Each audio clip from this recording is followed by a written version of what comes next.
Ayan, nandito na tayo guys sa may MacArthur Bridge. Na, no, ang kanilang itutusok dito. Kung nakita nyo yan, quality talaga. Tingnan nyo naman.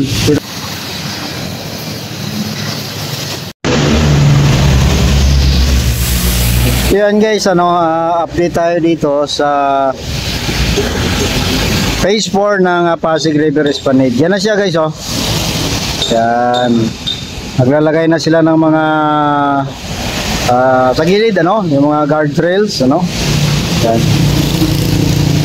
So ito yung ROC Rose Forest Park.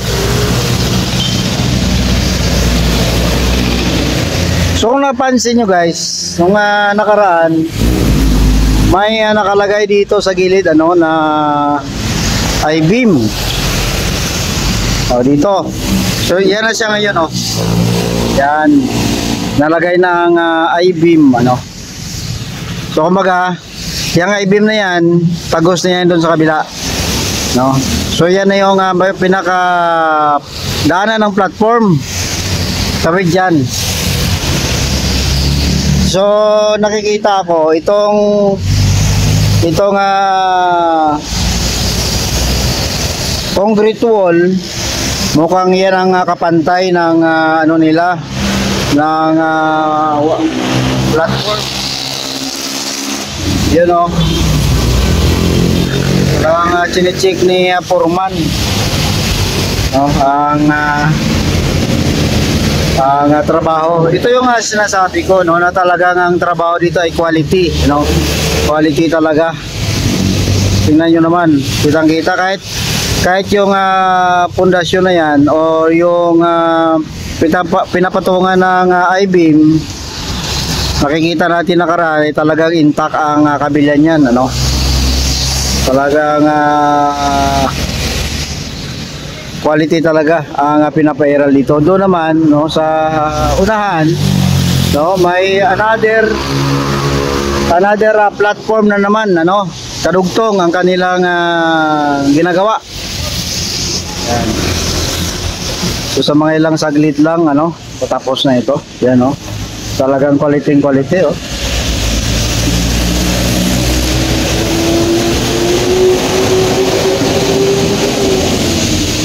So ito guys, ang project na ito ay aabot ito hanggang Laguna de Bay, Mula Maynila hanggang Laguna de Bay ang project na ito. Yan. Talagang hindi nasayang ang pera dito sa proyekto na ito. Talagang quality talaga ang pinapairal.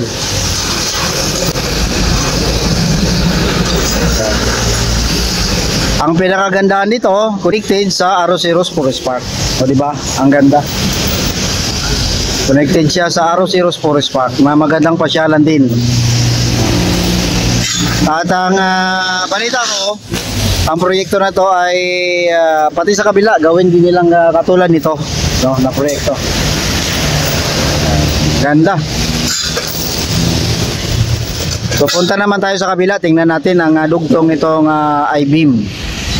So nandito na tayo sa kabila guys, doon tayo kanina lang galing guys, Yan, sa kabila na yon. Yun yung papuntang south, ito naman yung papuntang north. So tingnan nyo, ang dugtong ng I-beam yan po, So siguro sa gitna mayroon ding postihan or pundasyon. O kung wala man, matibay din naman yan kasi malaki din naman yung I-beam. So tama-tama lang yan kasi tao lang din naman ang dadaan dyan, Ngayon dito, the same din guys,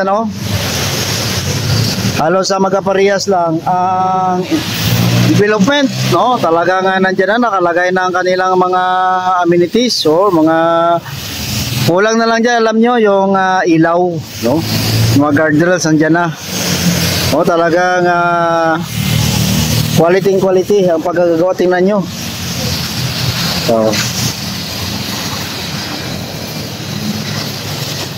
So acetylene ang gamit nila, pang putol ng tubo, ng bakal.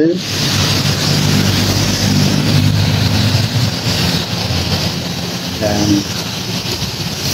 Pero napansin ko lang dito guys, hindi man sa pagbabas, yung bakal, ano, kasi may nag-comment na nakaraan na bakit bakal hindi concrete beam, no? Kasi tubig ito, ang concrete kasi ay pwedeng kalawangin. So medyo may tama sa doon, no? May tama sa doon, guys, ha.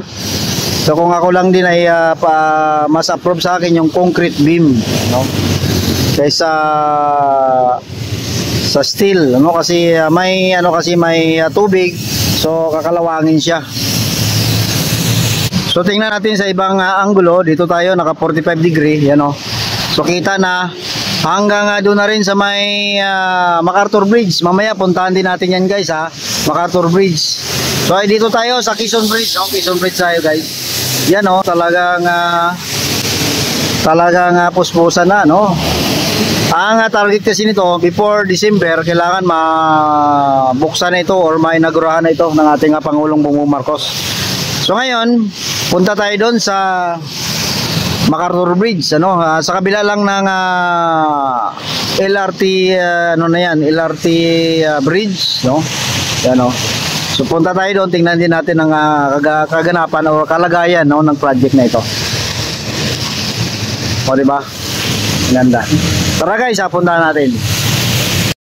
Ayan, nandito na tayo, guys, sa may MacArthur Bridge, ano, ito. Yan.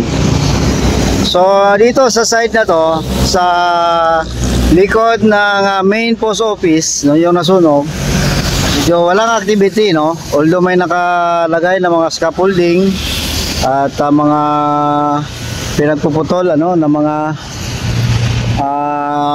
I-beam, no.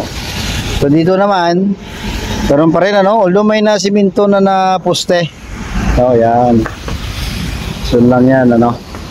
Pero napansin ko sa kabila kasi mukhang may event doon or may activity. So doon tayo pupunta. So tatawid muna tayo dito, guys, oh. So yan, ano, dito talagang ma-action, ano, ang labanan dito.